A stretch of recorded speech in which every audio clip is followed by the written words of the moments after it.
Hello to whoever's watching this video. Today I'm going to be showing you how to use the barrier prop item and also the barrier plates item in Fortnite Creative and all cool things that you can do with it. So let's get right into the video.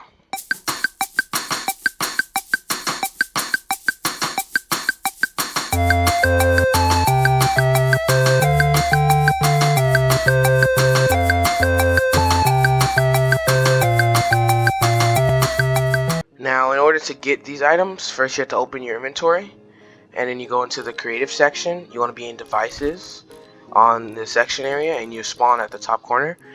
You'll see the health power up and then right next to it you get the barrier device. This is the prop item. You select where it is in your hotbar. It can be anywhere, and then that's how you get that item. And then also if you scroll down a little bit you can see the plate, which is the older item, and you just put it here and it'll go right into your inventory. You can place it like a trap. So when you open up your builds and you go into like the trap menu, you can place it just like you place any trap. It'll stick to the walls and everything and all the cool things you can do. Now to get the prop item, you have to bring out your phone and then go to the place where you placed it, and then you can move it around and do all that kind of stuff, rotate it, resize it, cool stuff like that. So at first glance on the barrier, if you don't change any settings for it, it'll look like this. And when you start the game, the barrier will act like a wall and you won't be able to go through. You won't be able to break it or anything unless you disable it, so it'll act like a wall. Now on the first setting, there's barrier style. We got invisible, which will make it so you can't see it in game. You won't even be able to see these orange-ish yellow lines even in the game. And then we got translucent, which you've already seen. Pure black, it looks like that, just plain black. Stone, then threaded plates, brick, glossy black, sky blue, red reinforced, blue reinforced, nebula, nebula red, nebula green, nebula purple, starfield, starfield red, starfield green, starfield blue, and then translucent.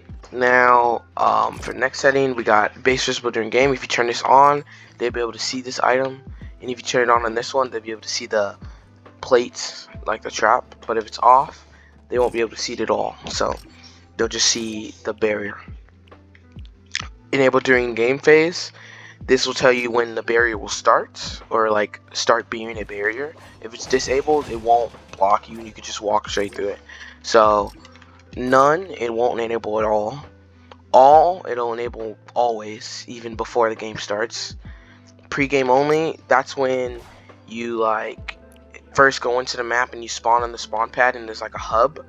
The barrier will still work in the hub, but it'll only work if you publish the map. So unless you have a critical, this one isn't really that important for you. And in gameplay, this one will only work when you start the game, like it is right now. So I can go through it before the game, but when the game starts, it'll enable instantly. Block weapon fire. If I turn this off, I'll show you. So as you can see, there's two barriers right here. One of them can block weapon fire and the other one will not. This one does not block weapon fire, so I can't walk through it at all. I can't walk through either of them. But this one, I will be able to shoot through it and break the wall. But this one, I will not be able to shoot through it, as you can see. So it'll block the bullet. So this will work for any gun at all, and it's really good for snipers versus runners maps, or like cage maps, because they won't be able to kill you, but you can still shoot them. So you can give one player a gun, one player not a gun, and they'll be able to shoot through the barrier. Now back to our items. Block weapon fire. Next is zone shape. When it says box, it'll be like the whole area of here is a barrier. So anything inside these walls or anything inside these walls is a barrier. But if I set it to box hollow, then it won't like make you not move during game. So like the box, the shape that it's in, will be hollow. So this is good for if you want to do like a cool looking area, but you don't want to place barriers all around it. You can just set it to box hollow and then change the size, and boom, it'll just be like a stone box all around you. as you can see from this one. And to further demonstrate what box hollow means, if I put this barrier on your spawn, right here, watch. So I said it's a box hollow. I'll be able to move inside the barrier, but I cannot move out of it. So as you can see, but if I go change it to box, now that I've changed this barrier to box, you can see I'm stuck in the thing. I can't move. I'm pressing buttons. I can't move because the barrier is all over me. So I'm in first person mode because I can't move at all. So as you can see, if anyone were to be in your barrier when you enable it, they'll look like this if it's on box. But it's on box hollow, they'll be able to move. So that's how box works. Now if I continue on to the settings, we have length and depth and width. This is pretty self-explanatory on your part. Width, it will go this direction. So the good thing about the prop item, it tells you where it's facing. If it's facing this way, it'll go in the opposite direction to where it's facing. But the depth will go in the directions where it's facing. So the arrow will be pointing, it'll go in both these directions. And when you change it to 2, it'll be like 2 like half blocks. It's not a complete block. Well, it is a complete block. It adds a whole block to the barrier width, but you see how this only fills half of a cube? It's because it's a half of a block plus a half of a block equals they added a whole block in total. So that's why it looks like that. So it will be kind of hard to line up your barrier sometimes because it's like that, but you can always just add a new barrier.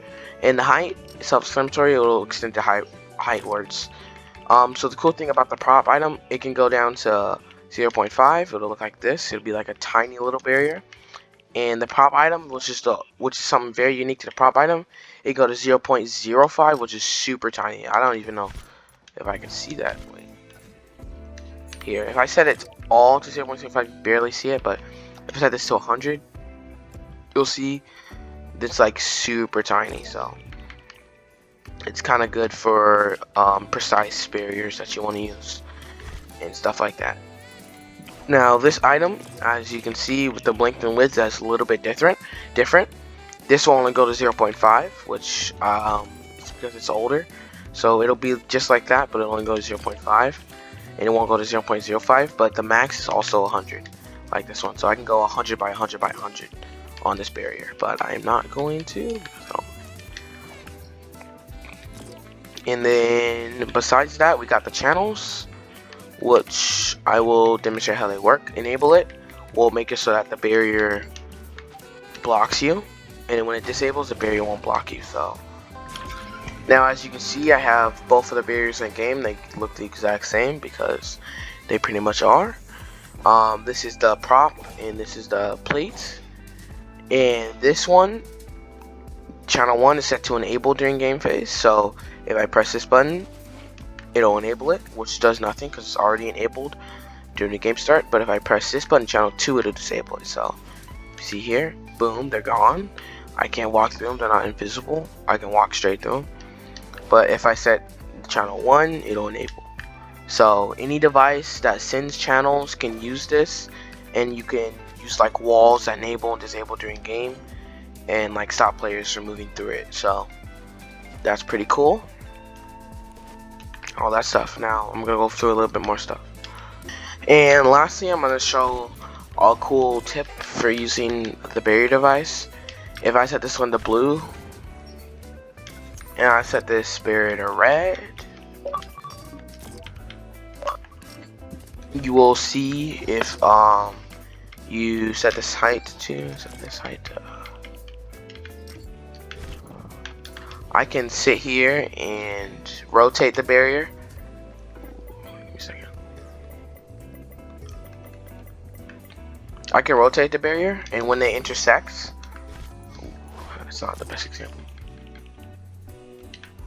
When they intersect, this one will be red, this one will be blue, but then this one will be pink. I don't know if you can see it. That's not the best example. Watch. If I do this, this gives the barrier a cool pink effect that you wouldn't see. So this happens whenever you intersect barriers like this one. So it'll still work like a normal barrier, but it'll be pink. So you can do really cool stuff with that if you were doing like a Boxlight map and you wanted it to be pink, but there's no pink setting for it. That's how it works. And that's pretty much it for the barrier device. Make sure to subscribe and like this video, and I'll see you guys in the next one. Peace. Do it! Just do it! Yesterday, you said tomorrow. So just do it! Make your dreams come true! Nothing is impossible! No, what are you waiting for? Do it! Just do it!